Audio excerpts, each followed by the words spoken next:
morning friends, welcome back to Relief Tutorials. In the previous lecture we have discussed about the velocity versus time graph, distance versus time graph. In the last lecture we have seen velocity versus time graph and their uses. If the graph of velocity versus time graph is a straight line from origin, it means the particle is performing uniform accelerated motion, and because the graph starts from origin, it means the initial velocity is 0, so initially the particle is stationary. If the graph starts from the point on the velocity axis like this, so it means what? The particle is already having certain speed and then it moves with the uniform acceleration.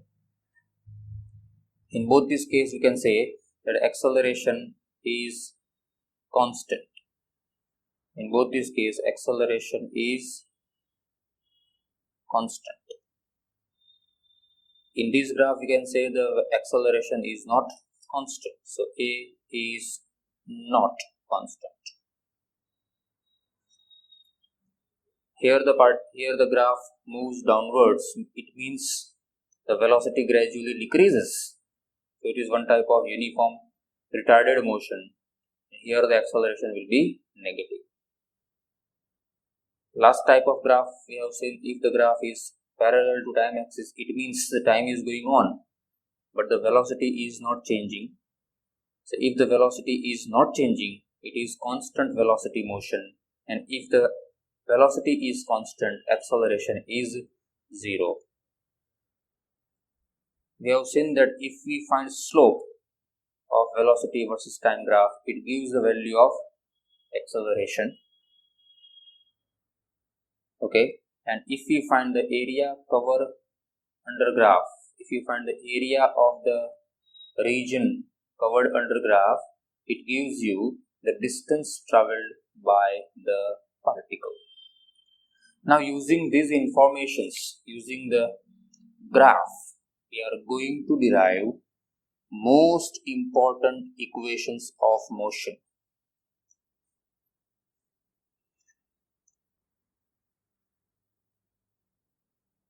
Equations of motion, which is also called as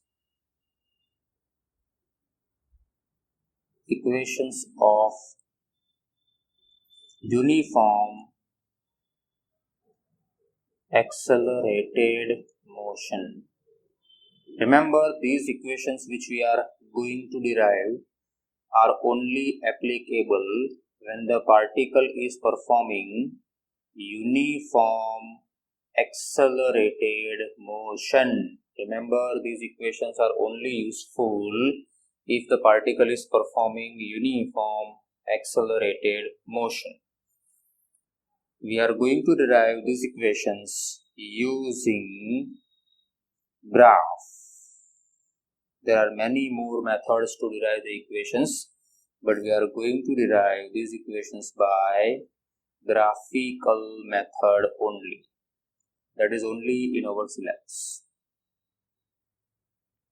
So because we are going to derive the relation or the equations by graphical method, first of all, let us draw the graph. Because we are deriving the equations for a uniform accelerated motion, we have to draw the velocity versus time graph in which the particle is performing uniform accelerated motion. So we know that in velocity versus time graph, if the particle is performing uniform accelerated motion, then the graph is straight line. This is velocity in terms of meter per second, and here is time in terms of second. Let us say the graph starts from this point and goes straight like this. It means the particle is performing uniform accelerated motion, but its initial velocity here we are not considering 0. You can consider the graph from this point also, and you can draw the graph straight line like this also, but we require the relation between u v and t and s. So we are not taking u as 0. That's all. Otherwise, you can draw the graph from origin also. But if you draw the graph from origin, u will be considered as 0. But we are not taking u as 0. This is initial velocity u on the velocity graph. This is initial velocity u at time t equal to 0, and corresponding to the last point, let us say this is time t, and at time t we have velocity. See, this is the initial velocity. From here the particle is performing uniform accelerated motion. Its velocity increases. Let us consider after time t, its velocity is final velocity as v. So at time t equal to 0, its velocity is u.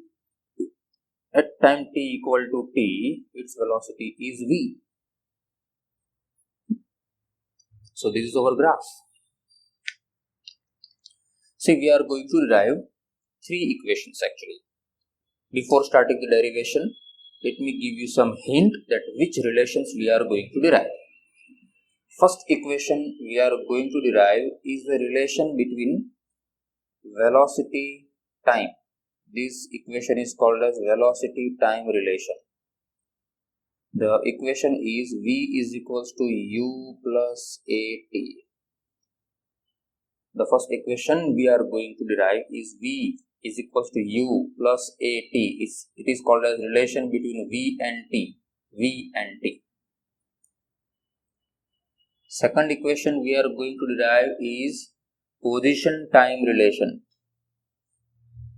Position means s, time relation, also called as distance time relation. And the equation is s is equals to ut plus half at square. The equation which we are going to derive.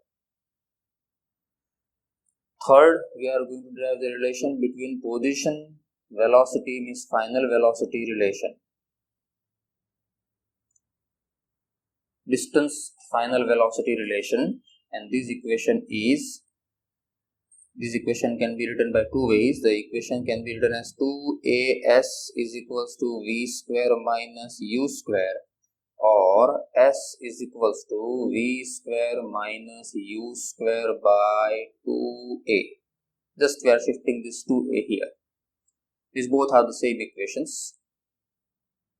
These are the 3 equations we are going to derive.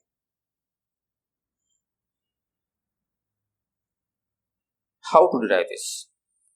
Let us start the first case. Let us try to derive the relation between v and t.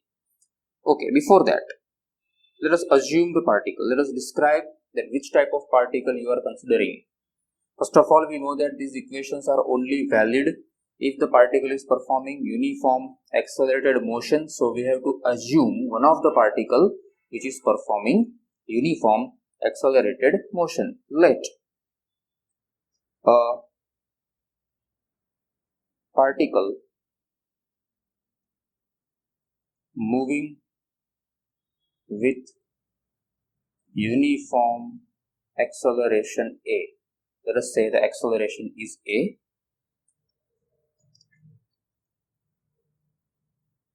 Its initial velocity is u at time t equal to 0 as per the graph, and final velocity is v at time t equal to t. Okay, we can assume like this. Consider this is the path. Here is the particle. Its initial velocity u is equals to u. After some time, its final velocity v is equals to v. And during this, it has traveled, let us say, the distance s. S be the distance traveled during time t. Acceleration is a, we have supposed. So this is the assumption that one of the particle traveling with uniform acceleration a, its initial velocity is u at time t equal to 0, its final velocity is v at time t equal to t, and during this time interval it has traveled s distance. This is the assumption we have taken. Now let us start with the first relation we are going to derive. Let us say first one. We know the formula of acceleration. Here, formula of acceleration a is equals to v minus u by t. Because the particle is performing uniform accelerated motion, there must be some acceleration, and acceleration is taken as a, and we have the formula of a is equals to v minus u by t. Now we require the relation of v, so from this equation, here is v. So make v as a subject of equation. So transfer this t from denominator here in numerator, means in multiplication. So a will be multiplied with t. So therefore the next step will be at is equals to v minus u. Therefore, now transfer this minus u on this side, so it becomes plus. So here will be what? U plus at, and that is equals to v. So we can add v is equals to u plus at, and that's all. Equation number 1 we have derived. V is equals to u plus at. Simple. What we have done? Simple. We have taken the formula of acceleration, that a is equals to v minus u. Okay. Therefore, at is equals to v minus u. Transfer this minus u on the left hand side, so it becomes u plus at, that is equals to v. So v is equals to u plus at. Equation number 1. First relation is derived. This relation is called as v versus t relation or vt relation. If in exam it is asked that you just derive the relation of v and t, you have to do this part only along with the graph. Graph is compulsory in every part.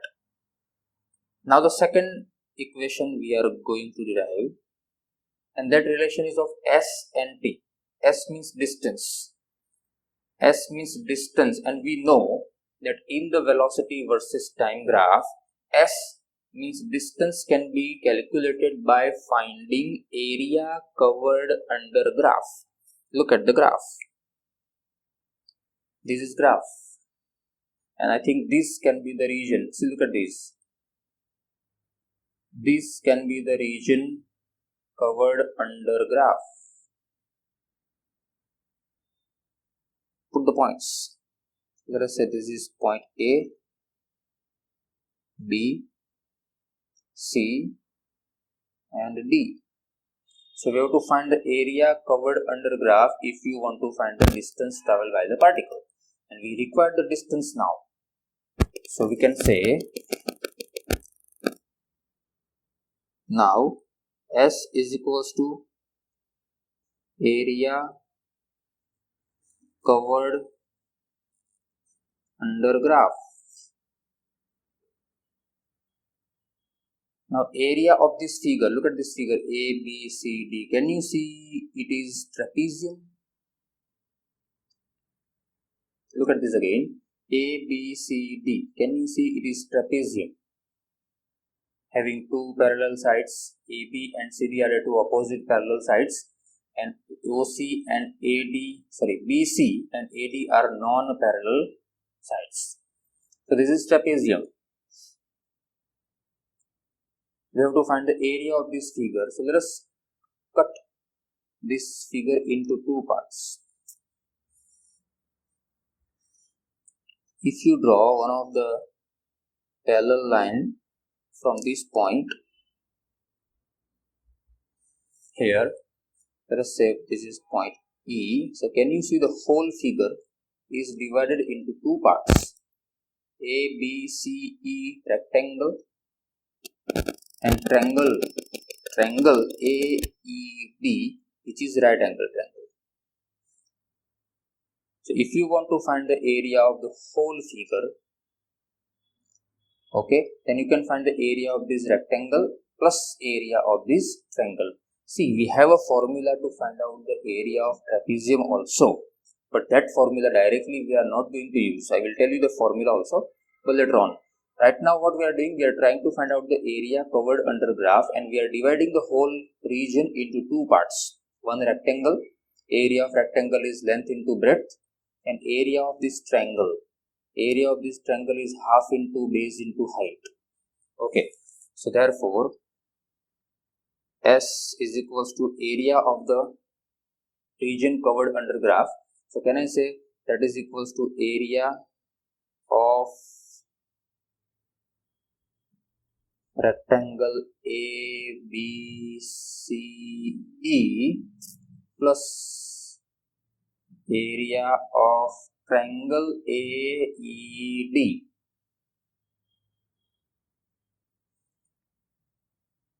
Therefore, now put the values. S is equals to area of rectangle. Area of rectangle means length into breadth, means it's nothing but the product of two adjacent sides. Can I say it is AB into BC? Yes, or I can say BC into CE, or I can say CE into AE, length into breadth into length, whatever you say. Let us say it is AB into BC. So area of rectangle is AB into BC.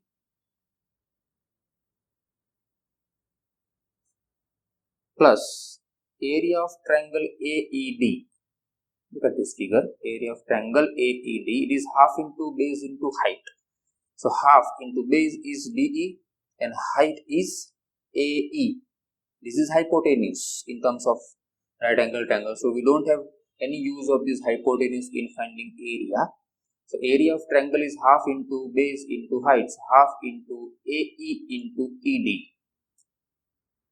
Half into AE into ED. Now, before going further, let us see what is AB. Look at this AB. What is the length of AB? What is the length of this AB? It's 0 to U. So the length of AB is U. If you consider here is 5, then what should be the length of this AB? 0. This is 0. Origin 0 to 5 means the length of this AB will be 5. Same way, this point is U actually. So 0 to U means the length of AB is U. Done. What is length of BC? It is 0 to T. So it's T. So AB is U, BC is T. So it is U into T means UT plus now half into AE. What is AE? Can you see AE is same as that of BC? Okay, so AE, length of AE is BC length. BC length means 0 to T means T. So AE is T. AE is T, AB was U, BC is again T, and now ED. What is ED? ED means this length. So can I say this length is same as this one? Opposite sides. So this length we have to find. This length. See, it is not from origin. We are finding this much part only. This whole length is V. Okay, and this length is U. So this length, this one, should be V minus U. So this length is V minus U. You can consider, for example, here is 5 and here is 10. So if it is 5 and here is 10, then length of this would be 5 because 10 minus 5. Same way, V minus U. So ED is V minus U. Now put the values. Half into AE. AE is T. So half into T into ED is V minus U. V minus U. Simplify it carefully. Therefore, S is equals to UT plus. Now, look at this. Half as it is, T as it is. But what do we do with this V minus U? Look at here. V minus U is equals to what? AT. So, in place of V minus U, you can place AT. So, the next step would be half into T into AT. What is the reason? Because V minus U is equals to AT. Now multiply those terms. I am writing here. Therefore, S is equals to UT plus half into A into T into T. So, T into T square. So, it is half A T square, and this is equation number 2 we have derived. Somewhat tricky and somewhat complicated. Let me recap. What we have done, because we required the relation of S and T. So, we have started with S. What do you mean by S? S means distance covered, and distance can be calculated by finding area covered under graph. So, graph is this one, area is this region. We have divided this whole region into two parts by drawing a line like this. One is rectangle and another is right angle triangle. Addition of areas of both the figures will give you the total distance. So, area of rectangle is length into breadth. So, we have done AB into BC, plus area of triangle is half into base into height. So, half into AE into ED. AB is U and BC is T. AB is U, BC is T. So, AB into BC means U into T plus half into AE. AE is again T into ED. ED means this part and this part means this one. That is V minus U. That is V minus U. But we have replaced V minus U as what? AT from this equation. So, in place of V minus U, we are writing AT. So, S is equals to UT plus half AT square. So, the second relation we have derived. Third relation we required. But before that, now what is the area of C? In this relation also we require S, and S is again can be calculated by area covered under graph. But now we are not taking two figures, we are going to consider the whole as a single one. Now we know the area of trapezium. Let me write the area of trapezium just for your understanding. Let me write here. Area of trapezium is equals to half into sum of two parallel sides into height. Height means altitude. This is a perpendicular line drawn between two parallel sides. Just like the height we have taken in triangle, same height we can consider here. So, this is a formula to find the area of trapezium. Trap means trapezium. Area of trapezium is equals to half into sum of two parallel sides into height. So, use this formula to find the area. Again, S is equals to what? We require the S again. So, S is equals to area covered under graph.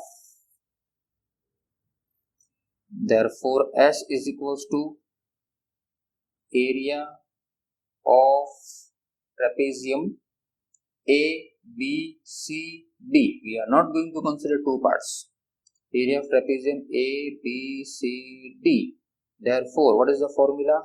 It is half into sum of two parallel sides. In trapezium, sum of two parallel sides means this is AB and this is CD, the two parallel sides. So half into AB plus CB, sorry, AB plus CD, not B, it is D. AB plus CD into height.